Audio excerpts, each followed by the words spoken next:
Hey folks, my name is Suds. And I'm Nikki. Welcome to Zero Calorie Marketing. Tune in to listen to us speaking to some of the most innovative, brilliant, open-minded marketers we know. Each episode features a different marketeer with a unique perspective on marketing, branding, life philosophy, and everything in between. Lend us your eyes and ears for the next hour or so as we discover more about the person and also the unique path that they took which led them to where they got to. And the real story behind the why, where, when, and how they do what they do. Without a further ado, let's get to it. Hey everyone, we have a very special guest today.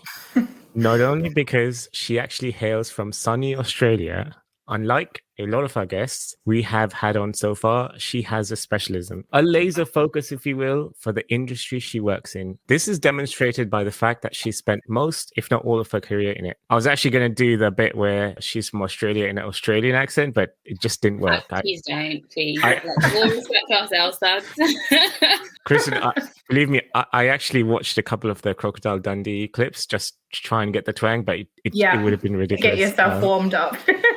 So Kristen is a social media professional with a passion for beauty who moved from Australia to the UK 11 years ago to pursue her career in the beauty industry. And today we hope to talk to her about what actually brought her here to sunny, or I should say not so sunny UK, and also what is behind the passion she has for the beauty industry. We want to learn about her learnings from running major social media channels for major brands, what insights she can share with us, the highs and lows of her journey so far, as well as tips and tricks that she can offer for anyone looking to grow their social media presence. Welcome to the show, Kristen. Thank you. Thanks for having me, guys. So today you're joining us from London. I'm in London, yep.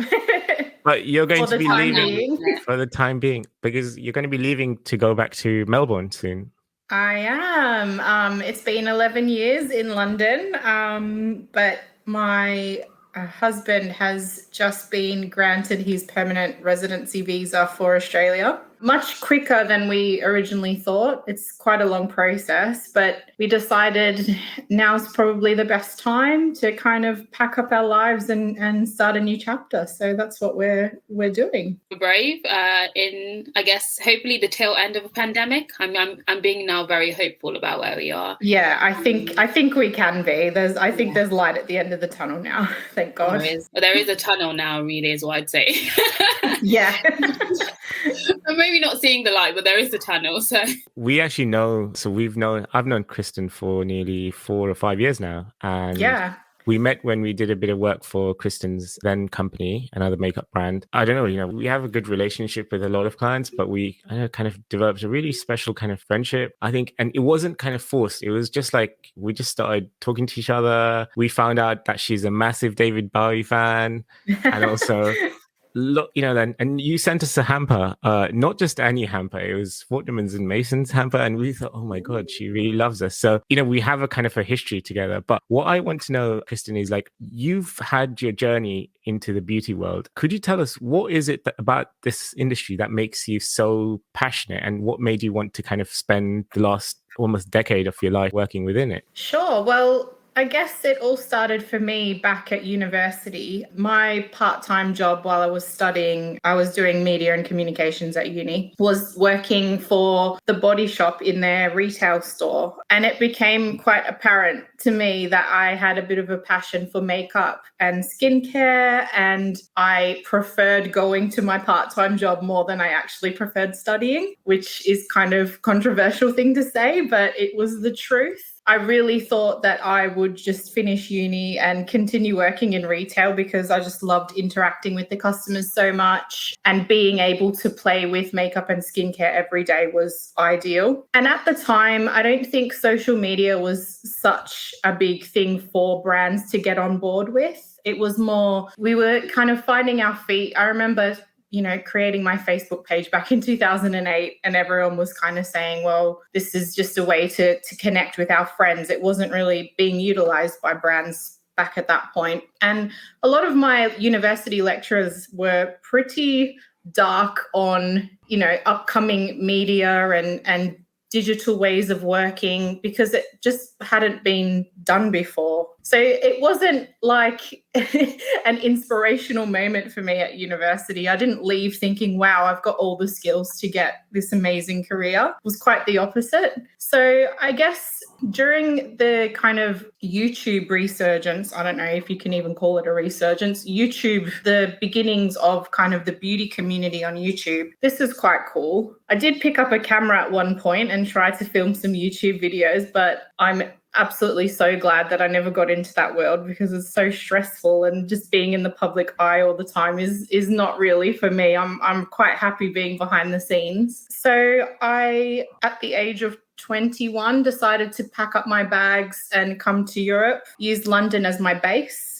to travel, because being from so far away, you would need to come over to Europe for at least, 4 to 6 weeks to kind of benefit from seeing any of it. I mean, that's not really enough time, but for us, you need to make it a worthwhile journey because it is so far away. I came here, I traveled for a little bit, picked up small jobs here and there, but then I managed to land an internship with an Australian beauty company actually over here. And that kind of kicked off my communications career, and I delved into the world of social media even more. And I think to be able to say that I learned social media through a lot of experience is really cool. It wasn't something I was taught at university. It wasn't exactly the way I thought my career was going to go, but it's definitely been so fun, and it's really fast paced, and I learn something new every day, even now. So yeah, that's kind of the beginnings of my beauty career. And to be able to be passionate about what you're marketing obviously is such a luxury. I can really talk to the products that I market because I use them on a daily basis. I'm really passionate about them. It's so interesting being able to talk about these products from a digital perspective, because the customer can't try or feel these products, right? Like, they're not building that emotional connection with the products if they were to go into a retail store. And particularly over lockdown, that's been quite challenging. But I think with social media, word of mouth via social media platforms from other customers and influencers has been like the building blocks of beauty now. You don't need to go and feel the product or try it in a store. You can feel confident to buy a lot of things online now. And every day, more and more tech is coming out that's making that an easier process. Wow. While Kristen was talking, it was just very sunny and glowy over there, and I was like, this is so not a representation of the UK at all. I was like, the makeup was showing off. It was perfect. It just accompanied the conversation so beautifully.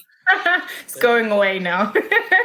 Kristen, was that the actual sun, or was that like the... No, that was the sun. It kind of reflects out of the windows in the building next to us. So I think that's what was going on there. But or was it Drunk Elephant's glow range? Yeah. Absolutely. I love this. Product placement here. Product placement, absolutely. No, yes. I love the boldness of moving at 21 and saying, I'm just going to go, I guess you planned on a shorter time frame and then ended up in the UK long term. But moving over and trying to embrace the beauty community when you initially did, what did you feel the difference was between the UK and Australia then? And how has, I guess, the UK evolved over the last 11 years of you being within the industry? Yeah, I think I knew that to pursue beauty, I would have to move away from home anyway. Melbourne wasn't really a hub for anything back then, whereas now it's really nice to see we have like a major beauty retailer is based in Melbourne. A lot of these really cool indie brands are based from there. But for me, I was thinking, well, I'm either going to have to move to Sydney or I can move overseas. So that's what I wanted to do. It was all brand new for me. Different people in the press, different specialists over here. So with moving to the UK, I've been really lucky to work for a variety of companies, from startups to retailers to different brands in-house. So that's kind of allowed me to get a really good grasp on beauty in the UK specifically. A lot of the companies I've worked with have had major presence in the US as well. So that's been really interesting. And it's always so interesting from a marketing perspective to see how we speak to the UK market versus the US market. It's really different. But I think over the time I've been here, there's new brands every week. I swear there's new brands popping up all the time. And it's really cool to see a lot of them start out as really indie brands in the UK and then just boom and go really massive globally. In my current role, we've actually just taken on an Australian sunscreen brand, which is based out of Melbourne, where I'm originally from. And to see the reaction of us bringing that brand over here has been incredible. To be honest with you, I had heard of the brand, but I think that's more from the fact that I'm still in touch with a lot of people that are in Australia. But to see so many people who were so excited when we brought the brand over and really wanting to try it, it's been so cool. So I think definitely beauty is more of a global system now. Does that make sense? So it doesn't matter if you're a really indie brand in like a pocket of London that's just launched and you're really young. I still think there's such a thirst for these types of brands globally, which is cool. That's awesome. You mentioned sort of different messaging for UK versus US. Can you sort of give us an example or something? Is it a tone thing? Is it, what would you say the difference is in how you market to the US versus UK? It's definitely a tone thing. I think we can tell Americans, really bluntly, you need to try this product. I think in the UK, we're a little bit more analytical when it comes to purchasing anything.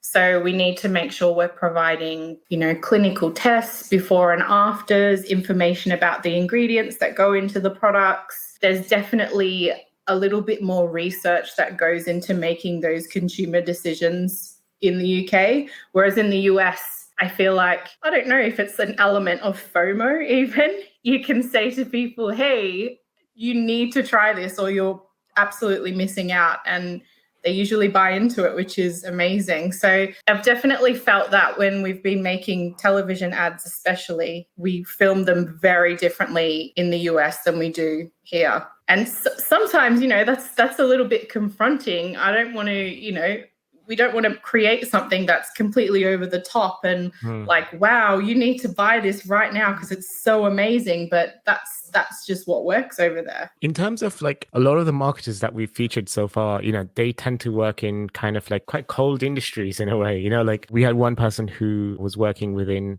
SaaS sales and, like these are intangible things that you can't really see or feel. You're one of the first marketers that we've had on where people have like a very, very strong following for that brand. How do you deal with getting the kind of tone of voice right when you're talking about, say, a product that has a legion of fans? Like sometimes you have Facebook groups and you have unofficial Facebook groups of, run by followers of Drug Beauty, for example, or Charlotte Tilbury. These are nothing to do with the brand, but people go crazy about it, over it. How do you deal with trying to get the tone of voice right for these guys? I think it's all about being a part of those communities yourself, really. And I think that's why I've continued to remain within the beauty industry, because I put in as much time as I do in work hours than I do out of work hours, because that is my hobby. So I really am a part of all of those Facebook groups myself. And that's not really I wouldn't say the reason I joined them is because of my work. I would say the reason I joined them is because of pure interest and I want to be a part of that community. But it definitely does help with my job. So that's kind of the beauty of marketing something that you use every day and that you buy into yourself. And it's incredible. Sometimes, we'll have somebody on an Instagram live or an Instagram TV, and you do feel that because you're working with these products and these brands so much, you lose the magic a little bit, right? You're not always going to fall over trying to buy the next greatest product from this brand because you've worked on that campaign for such a long time before it's launched. But we do have these people that come on and they're so passionate and they can do a 30-minute Instagram live and completely sell me on the product myself. Definitely, being part of those communities really, really helps with my job anyway. Wow. And have you had to deal with a situation where maybe there hasn't, a new brand, for example, where you've had to create that? And what advice would you give to anyone who's had to kind of take something which they know is a very good product, but almost develop that kind of not need, but I guess, like that kind of frenzy? What are the things that you do to kind of take something from scratch and actually make it into a cult brand? I mean, I think it's all about reputation. So we don't want to launch something that's not already loved by us or tested by us in the first place. And that's all about creating, you know, something that's curated. You want people to be just as excited as you are. And if you're excited about it, obviously, then that's going to come out in your copy and in your tone of voice and in your launch plans as well. So we like to tease our social media audiences when we have something really big coming up. They really get excited, but most of the time they find out what the product is or what the brand is through these Facebook groups. It's incredible. The research that they do, they can kind of put two and two together. And we've had a couple of big brands that we've worked with recently that have had product leaks. The product has, you know, been all over the internet a few days before they've actually launched it. And sometimes I really don't know how this information gets out. I've just gone around in a circle, guys. Oh, that's okay.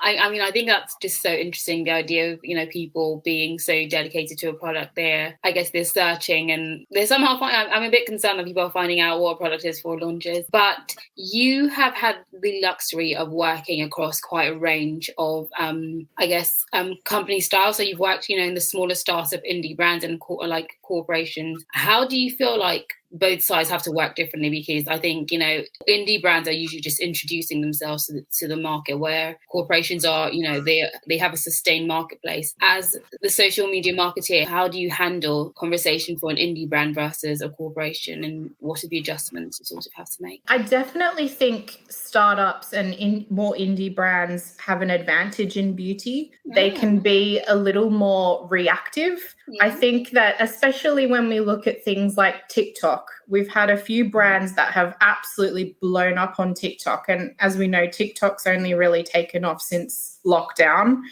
And for me, I feel like the indie brands are more on board with that strategy because they've been able to react quicker than some of the bigger brands and more corporate organizations that we work with. I guess is this sense of not necessarily having less to lose, but being able to say, I'm going to go where the trend, that's it. Phrasing this is hard, isn't it? It's almost like the bigger brands work so far in advance because they have to. They need to, you know, be manufacturing product at massive levels. So I guess they need to be, you know, 6 to 12 months ahead of what's happening now. Whereas the more indie brands, they're not making half that product in that frequency. So I just feel like they're able to react and respond in a more up-to-date manner, if that makes sense. And often you'll see like big things booming on social media product-wise, and there might be a trending ingredient or something, a trending product, and then in the next, you know, 3 to 6 weeks, another brand has brought that out. And I honestly feel like looking at the trends that way gives those smaller brands a little bit more leverage in the beauty industry. They're able to react so much quicker. In a way, it's like what Nikki was saying, you know, when you've got nothing to lose, you are free to try everything at your disposal and really even take on new things that are untried and untested, which kind of brings me to my next question, really.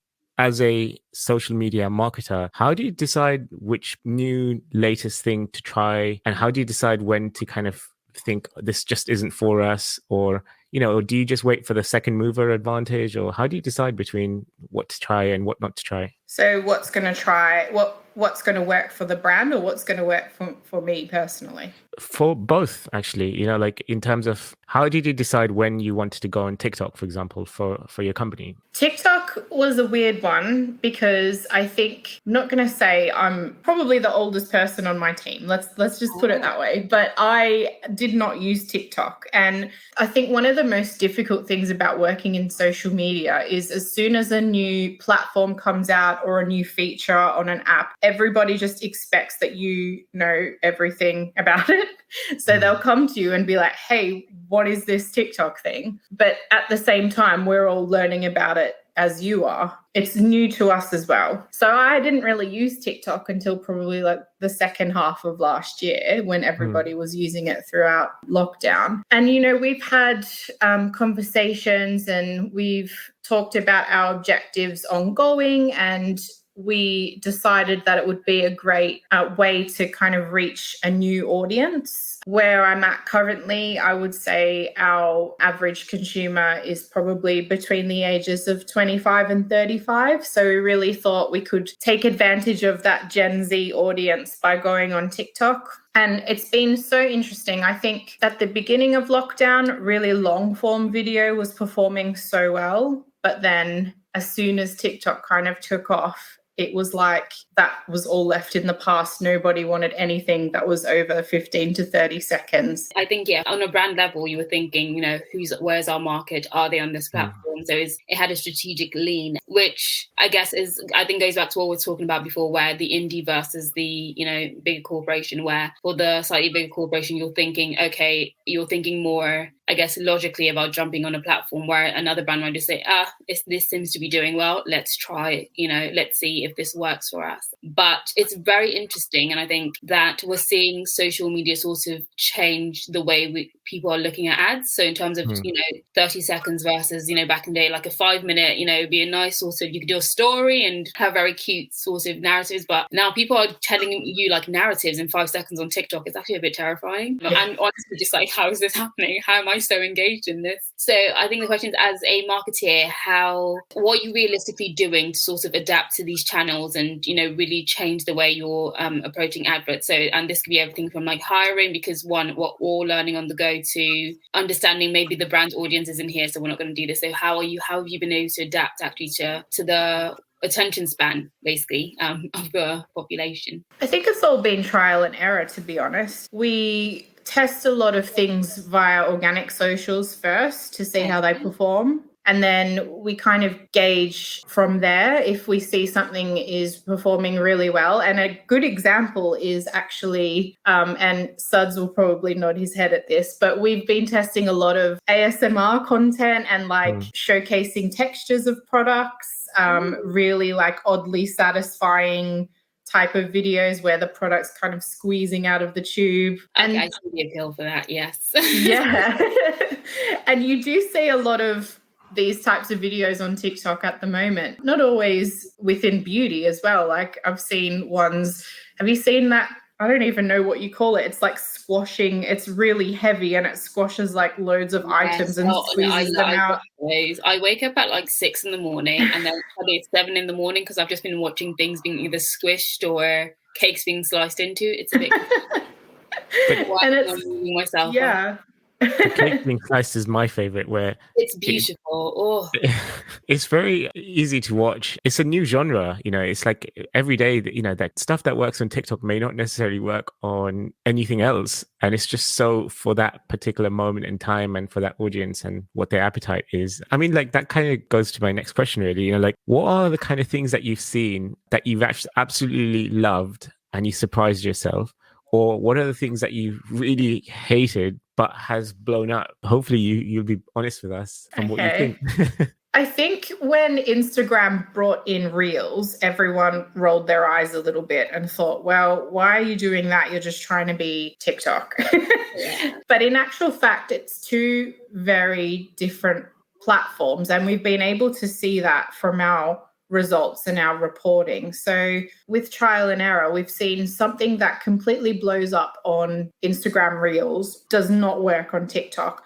TikTok needs to really maintain that raw, organic feel. And we do this. It literally has to be somebody filming that in their house. It can't be polished. It can't be something that's shot in a studio. It's just really raw, really organic, and something that you can have a bit of fun with. Like we like to jump on the challenges, skincare challenge or the dancing challenge as well. Somehow we try and make those work for beauty too. But Instagram Reels has been a weird one because it is very different content that works well over there. And we're seeing the reach of that content just explode versus our, normal in-feed video or even our IGTV videos. I said earlier that the long-form video isn't really matching any of the short-form video we're doing on Instagram Reels. So that's been really interesting. And I know, I definitely was one of those people that rolled my eyes at Instagram and thought, guys, what are you doing with releasing this feature? I do think it's more difficult to use than TikTok, though. I don't know if you guys have tried it, but TikTok's really straightforward and easy to use, whereas Reels, I don't know, I think they need to work on that one a little bit more. Yeah, I tried a reel recently and I was like, I don't know how people do, because I think the time frame's also quite tight, and I guess you don't have as many. TikTok gives you at least transition prompts, whereas you really have to have planned it in your head, like very, very sort of concretely prior, and work really tightly with it. But I think I was also quite skeptical because I thought, I don't want TikTok on Instagram. I want, these are two separate spaces. But seeing how they're performing differently is quite interesting. But I've seen some beauty influencers say that certain things that they post on TikTok performing, they migrate it over to Instagram and it's performing better, which I don't know if it's like a time for, maybe they're spending a bit more time, or so I think it's quite interesting that even for influencers, they're trying to figure out what works, and that content is like, this is from TikTok, but it's performed better on Instagram or Twitter. But I think Twitter is just a place you can blow anything up because people can just write their own narratives, and it takes on a life of its own. Yeah, definitely. Is Facebook still king? Look, working more in the organic realms of social, I would say you need to have it. It's something you need to have. And it's still, if you look at insights, it's still the most used social media platform globally. But from a brand perspective, I think definitely utilize the paid aspect of Facebook. But from my standpoint, we use it more as a way to chat to our customers and sort out customer service queries. I think these groups that have started to, come about, they're really cool. I would love to be able to have enough resource to start one of these Facebook groups where it's just a group of people who love beauty, love to chat about it. I think that they're super nice. But at the moment, I feel like they need their own moderator 24/7. And at the moment, we just don't have that resource. But I think they're a really good element of Facebook, whereas I think organically, you're not really showing up on people's news feeds anymore if you're a brand. I think paid's the way to go for Facebook, personally. Just a follow-up question from that. I mean, this goes back to your days as a student, I guess. Like, how do you kind of, you have a narrative, or you have a story, or you have something to say for each product or update that you're making on your socials. How do you make sure that your message stays relevant for different mediums that you go on? So, for example, you've just started a TikTok account. How do you make sure that the same message is being portrayed on TikTok as it is on Instagram, for example? Where you got less and less time to actually tell that kind of story.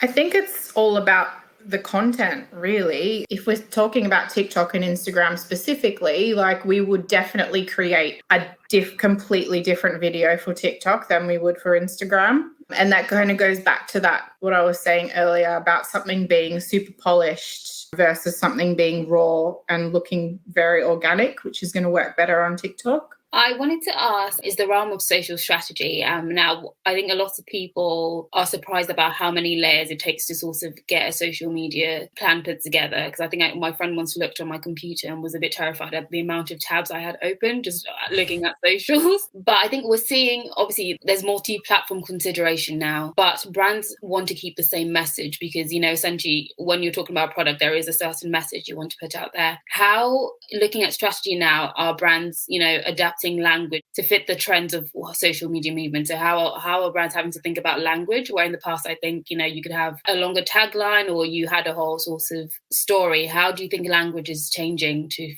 adapt, and how is that affecting strategy? I think in terms of social copy and language, I would say we can get away with more long form copy on Instagram specifically. We do have a blog as well, so we like to promote that where we can and drive traffic to that blog, where people who are really analytical and really want to get a deep dive into the products and like our opinions and our research around the products can kind of go over there and do that deep dive. But for our customers specifically, I think they're already quite well versed in the beauty world. They're already really invested and interested. So we do like to use a lot of long form copy on Instagram where we're talking to ingredients and the science behind the brands and the products that we're marketing. And I don't know if that's down to who we're reaching on Instagram versus something like TikTok. Kristen, I have a question for you. Okay.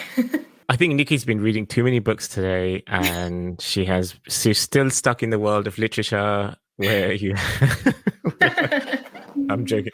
No, what I want to ask you, Kristen, is do you spend time researching the people that you're targeting in terms, not just like in advertising, but, like when you think of who's watching your content, how do you go about researching them, or how do you go about what they like, what they don't like, that kind of thing? Sure. Well, I think people are very vocal within the beauty world. They'll tell you if they don't like something, and they'll absolutely tell you if they love something. We've launched whole brands based on what our community has told us, which has been like so cool, because again, we can be reactive with that. And that kind of builds that element of trust from our side. Like they can see we're listening to them, we're seeing them, we're acknowledging what they're saying. They've taken the time to leave that comment, right? So their comment has been able to create, us launching a new brand or a new product. And I think that's quite common in the beauty industry.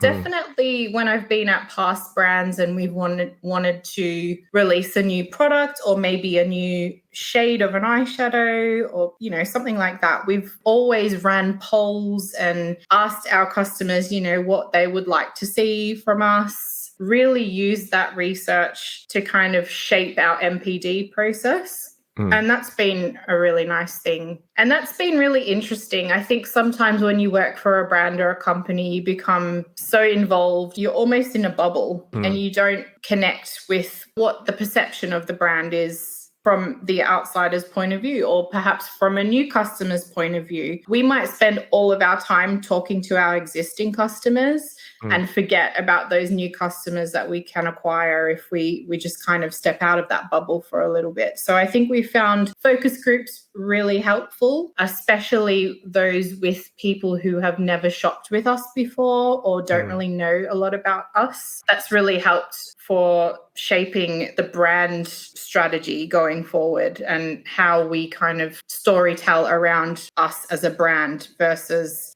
somebody that's shopped with us for years that knows all about us, but we're just focusing on them constantly and not really thinking about anyone else. Oh, that was a terrible answer, guys. No, it's like what you're trying to say is like sometimes because you're in your bubble so much, well, like Nikki was earlier, I guess.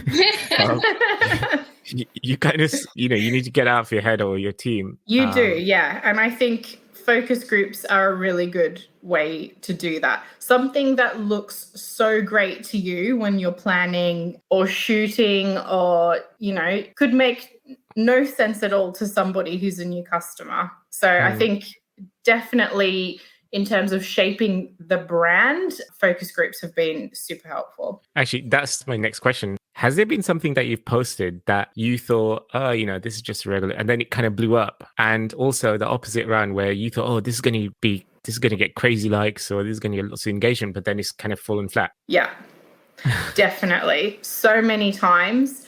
And just when you think you've got that formula so correct that, nothing you post ever again is going to flop, something will happen and all of the content that you've banked on is, just falling flat all the time. So I feel like it might even be something that's not really related to, a specific product or a brand. It might even be, a funny meme because, I don't know, today's St. Patrick's Day, a funny meme that you think, oh, wow, people are going to find this so funny. It's going to get loads of engagement. The reach is going to be out of control. I'm ready for this. You post it and then nothing. happens.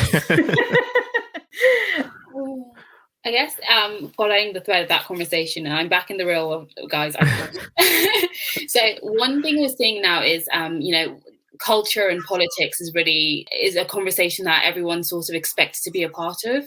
How do you balance, responding or continuing to exist on social media while so many things are going on politically that I'm going to expected to have a voice on? So, conversations about diversity or BLM, like these things. I think being in beauty, that's kind of something we do need to have positioning on and something we do need to talk about. I think definitely, especially like in the last 12 months, we've all been consuming way more content than we ever have because we have been in these lockdowns. And I do think from a beauty perspective, not almost expected to have a political stance in beauty, but I feel like we are, but we should. Do you know what I mean? You know, like what kind of conversation happens when, you know, when you're inside of a major beauty brand and something happens in the real world? Obviously, everyone's thinking about it and talking about it, especially on, you know, the platforms that you publish in. And how do how do you kind of negate the difference or kind of traverse between what's something you should post versus, you know, what the hell's going on in the real world? Especially in the last 16 months, it's been one thing after another. How does that conversation happen in the world of inside of the companies that you've been in?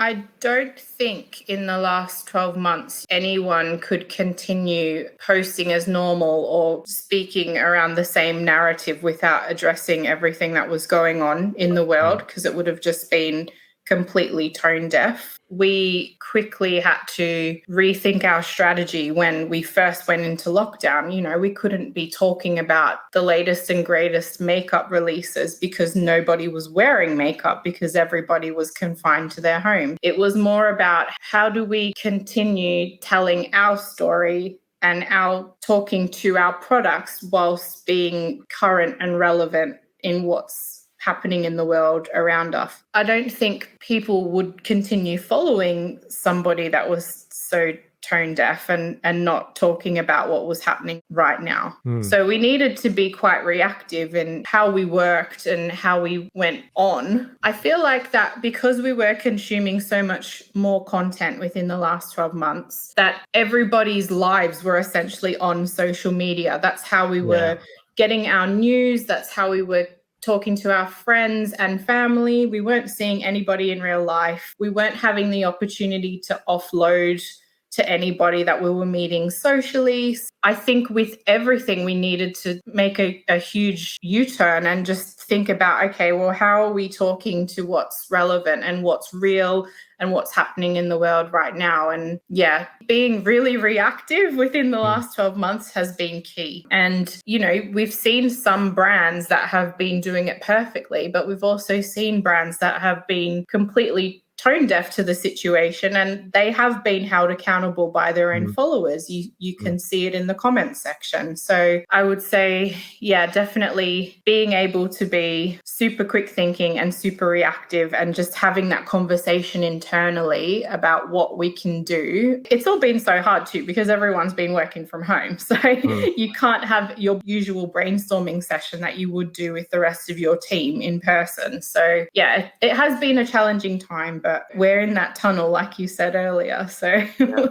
we're kind of seeing the light. You know, I think from our perspective, running a small business where we can get away with literally not saying anything for weeks and months because we have nothing to say. But when we do something, say something, you know, it's kind of sensitive, and also kind of the universe that we are in kind of acknowledges what's going on. And although we don't really talk about it because we're not a news organization, we try to kind of lighten the mood and, you know, kind of stay top of mind with our clients or people who follow us. It's been really tricky just to stay out of things for me personally for interesting content. I don't know what you think, Nikki. You know, like, are there any brands that you follow that you think should say something that don't? What's your perspective as a person? I think it's very complex because it's the balance of the personal versus the professional, right? Because I might have things I'm like, we should say this, but does it fit in with the company tone? Would customers look at this and think this is something that I believe that the company is doing from a genuine perspective, or are they doing it because it's expected of them? And I think it's towing that line. And I think, you know, that we saw that happen over summer, you know, last year with the Black Square movement, where some brands, it just felt very disingenuous because, you know, if you looked down their page, it wasn't like what had been posted in the past wasn't reflective of, you know, that singular Black Square. And it's sort of that balance of, I think brands, sometimes it's just better to say, actually, this might be where we've missed something, or just completely say this is not something we wish to comment on, rather than trying to follow the trends. But I think it's quite hard because obviously there's this social media reaction where you can suddenly be trending and you're like, we are trying to stay out of this. And is a day of trending, you know, would it affect the business in any sustainable way? And it's these measurements. And unfortunately, I think people, I know Kristen can tell us more about this as a social media manager, you have to make these calculations and you have to be very reactive. And when it's a smaller brand, I think sometimes you can say this will be fine. But when it's a bigger brand, you're answering to so many different stakeholders. And how do you say to them, we just have to let 72 hours go by and this will be fine? And how do you get to trust that, you understand the market? And because new words versus your one word, basically. Yeah, we're like front and center talking to those customers constantly. It's really hard sometimes to get your point of view across to a stakeholder, like you said, because they're not talking to the customer. They're not seeing it firsthand. And often, I don't know if it's just me because I'm a super sensitive person, you can take bad criticism from followers on Instagram quite personally because that's, obviously your work. But then at the end of the day, that's your brand philosophy. It's not you. They're not bashing me as a person. It's sometimes quite hard to put your feelings to one side and continue. Not that you're working from a gut feeling, but sometimes it's important to challenge, people within your business and say, look, the customers are telling me this. I can show this, screenshot of comments to you. We really need to listen and we really need to take this feedback on board because it's important and it's important to them. They've taken the time to leave these comments on our page. It's not trolling. That's a completely different thing. You do feel very conflicted sometimes working in social because you're almost the middleman. You're receiving that feedback from the followers and from the customers, and then you're having to talk to your stakeholders and vice versa almost. Wow, that's a mic drop. Yeah. But it's true. It's been true with every company I've worked. And it could be, a really basic decision about a specific promo or something that's going on. And you kind of think in your head, hang on a minute, last time we did something similar, didn't go down very well. But because, I don't know, people working on that side of the business aren't in touch with the customers, they're not seeing the comments, they're not, working with a customer services team, receiving the emails. It's sometimes, we need a little bit more consultation between, those two sides of the business. What are your advice on dealing with trolls? And I'm sure you've had a fair share of them over the years. Like I said to you, I take it really personally a lot of the time. My advice would be don't take it personally, firstly, but sometimes it's really hard to do. We always take that conversation kind of offline, try and talk to them within the DMs, get to the root of the actual problem. Often it could be, they've had a bad experience in store or something's happened with their order. And it could be as basic as, just resolving that. I would say, most of the time there's reason behind the trolling. So trying to get to the root of the problem and being able to solve the initial problem, I would say, would be my advice. But it's really, like, as a social media manager, it's so interesting because you end up wearing so many different hats. You're the social media strategist, you're the customer service representative, you're the community manager talking to all the people. I would say no day is ever the same in social. Wow. I was going to ask just about sort of, team morale. So how do you sort of, given that you're taking things personally as the manager, how do you engage the wider team to sort of move past these moments? I mean, I think at the end of the day, you just have to laugh about it, right? So it might be something. It might be something that I take personally for 5 minutes just by myself. And I just kind of sit there and think, okay, I don't know this person. They don't me. This is not a reflection of who I am. This is somebody who's frustrated. I try and take a time out before I actually respond or engage with the troll or the person on social. And then I would say more often than not, we're able to solve the issue. At the end of the day, me and my team just laugh about it. I think we could definitely write a book about all the strange encounters we've had on social, definitely. There's this new Instagram page that explains the vibe of working in social perfectly. I think it's called They Said Work in Social, or something along those we'll check lines. it I'll out. have to send it to you. But it's a series of memes and every day they post. And I just think, absolutely, that's so true. It's such a weird world. Again, it's never the same day ever. Whereas I think other parts of the business, especially within my own marketing team, everything's kind of really planned, really structured. And then I'm just this crazy mess in social over on the side here. That's your gift, Kristen. Like you're able to take all this into account and still just do your thing. One thing I was going to say is like, in terms of social media could be a brutal world where it's savagery in terms of, I can give you hundreds of examples where brands have posted something which is so, like on retrospective, it's awful. You should never have said, and I can just give you lots of examples, but do you ever see that and think, oh my God, I feel bad for the social media manager? All the time. Or I see a company being cancelled on something and it's funny working in a multi-branded retailer. I know a lot of these social media managers that work for the individual brands. I work with them on a daily basis. So if I see another brand getting hate or a little bit of heat somewhere else, I automatically think, oh, that poor person is probably sitting at their computer at 8 p.m. at night just trying to diffuse this situation.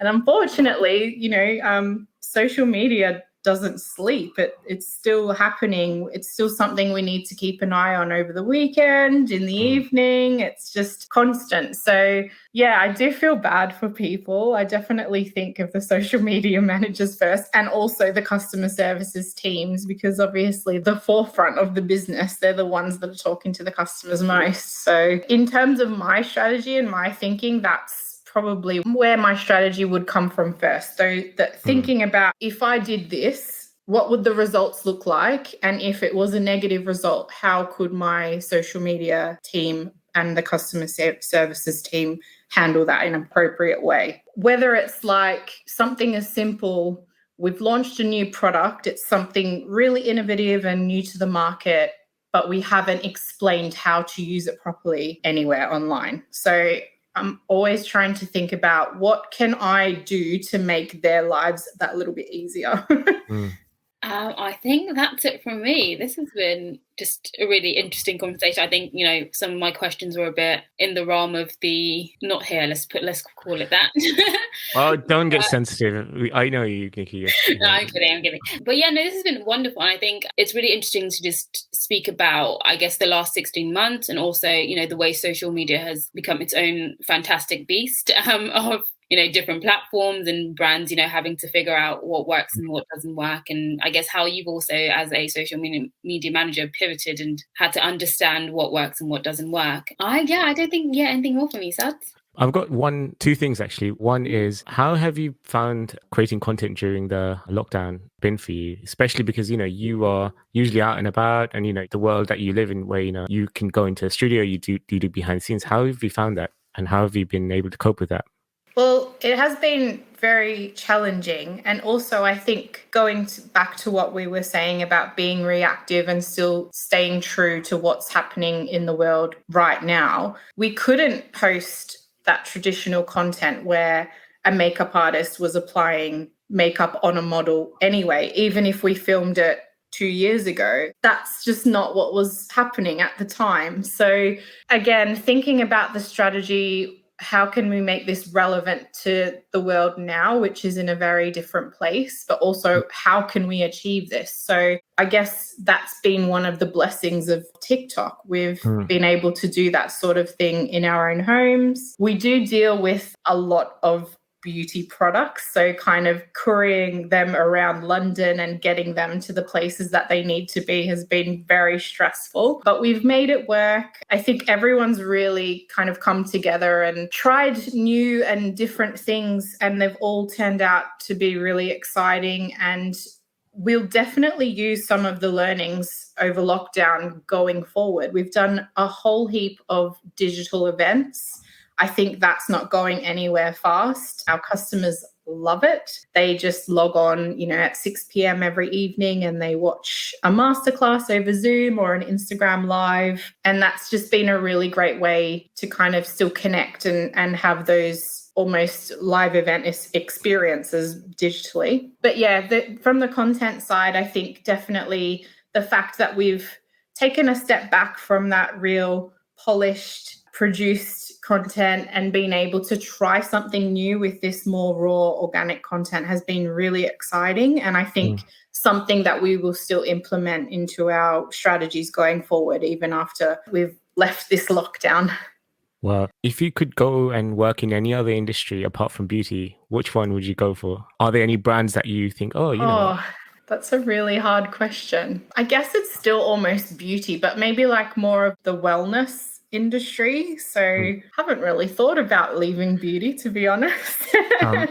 What are your favorite non-beauty brands that you love? And, you know, are there any companies whose socials you think, wow, these people are doing really a good job? Definitely. I've been watching, you know, innocent fruit smoothie drinks for years, and I just think they employ the best wordsmiths in the game, because they will do, you know, like a live tweet of, you know, watching Love Island or funny things like that. And I just think they're so reactive and so real. It makes it really funny. And I really wish sometimes I had that ability to be that funny and that thoughtful when it came to creating coffee. Also, I don't know if you've seen, and this was pointed out to me by our TikTok account manager, Gucci's TikTok. Have you ever seen that page? I'm going to check it out. But you know, the thing is, Kristen, you know, like these people, it's probably not just one, it's probably like a room full of people contributing to that one tweet. We shouldn't feel too bad. I know. But you think like Gucci would be boring on TikTok. Like what are they going to put on TikTok? But they've created all of their own bespoke sounds, and they take part in all of these challenges. And it's just like a really cool page. I think they've done a really good job for a brand that's probably, if we're talking, you know, most of the TikTok audience is Gen Z, a lot of those guys probably would never think to even look at Gucci, because it's way out of the sphere of, you know, anything they would, but they've done a really good job, I have to say. What are you going to miss the most about UK, and what are you most looking forward to about going back to Melbourne? I think I'll just miss London as a whole. I think after 11 years, I'm still learning about some new place or something cool to do over here. It's like I've never fully grasped the whole city or seen the whole city. There's always more to discover. They always make this joke that Australia's like behind all of the other countries. But in terms of timings, we kind of are, because we're like a season behind everybody else. So it's very common that you'll see like a clothing trend not make it to Australia until the following year. I just love London. I just think it's so forward thinking and so exciting. But in saying that, I am excited to get back to the Australian weather. Oh, yeah. Having to, I guess, shake your shoes before you wear it. You know, that's a new thing for you guys, you know. The spiders and everything. Somebody actually sent me a TikTok before, and it was a guy going to the toilet, lifting up the toilet seat, and they were fake spiders, but he was making a joke out of it. And they said, "Is this what really happens?" And you know, we like to play that kind of stuff up. So I'm like, yeah, absolutely. I'm gonna have to get used to that again. And they're like, oh, so. I am looking forward to it. It'll be the first time that my husband's ever lived in Australia. So I think my excitement to see him explore Australia is probably the most at the moment. Last thing, Kristen, how can people get in touch with you? I think via LinkedIn or via my Instagram, which I'm always on. My Instagram handle is @canvasbagchris, and my name's Kristen, so it's KRIS at the end. And that is something that's a nickname that I was given kind of at the end of high school, because I really like canvas bags. Is that weird? So we have a comedian in Australia called Tim Minchin, and we were going through a period where they started banning plastic bags at all of our like grocers and supermarkets. So you needed to take plastic canvas bags around with you. Otherwise you had nothing to carry your shopping in. And I think it's weird to say now, because I feel like that's a very standard practice these days. Like you would just take a bag anyway. But he had a song about taking your canvas bags to the supermarket. And I was always that friend that had multiple canvas bags in their car. So I became Canvas Bag Chris. That's so embarrassing to admit. Yeah, I actually love that because it's the one thing you mentioned Australia being presumed to be behind. It's actually an example of Australia being ahead because when did we do this? At the start of last year? This was years ago. I remember it really well. It started within the regional communities as well. So the more country towns were doing it first before all the major cities, which was really interesting. So for those of you who don't know what it can, it's like a tote bag, which is made of cotton or that kind of thing. The thing is, I actually have one right there. It just follows me everywhere. Thank you so much for your time, Kristen. Thanks, guys. We wish you'd stay in London so we can have a proper drink as a farewell. But I guess we'll have to just come and see you in Australia, or you'll need to come back. Well, yes, I'll definitely be back. My husband's whole family's here, so it's not goodbye, it's see you later. I've lost 2 friends to Australia and a whole squad of people to Berlin. You know, it's just I think part of living in London is just literally learning to say goodbye, hello, and, making new friends who kind of constantly move around. But with that, thank you again for your time, Kristen. We've enjoyed having this really good chat with you. I think the most insightful thing was, the person behind these major accounts, you kind of got an insight into their world. All the things that goes into even the smallest things that you wouldn't really think about. And that kind of really opened my eyes. Nikki, you can have the final word. Putting her under pressure. Kristen, it's been wonderful speaking to you and just hearing your wealth of experience. Just wish you good luck on the other side of the world. Thank you so much, guys. Thanks for having me. Take care. Bye. Hope you enjoyed this episode, and don't forget to listen to other episodes of Zero Calorie Marketing Podcast. If you have a minute, do leave us a review on whichever platform you happen to be enjoying this episode. We'd love to hear from our listeners, so drop us a message with guest suggestions, thoughts on the episodes, and even compliments at zcm@interestingcontent.co.uk.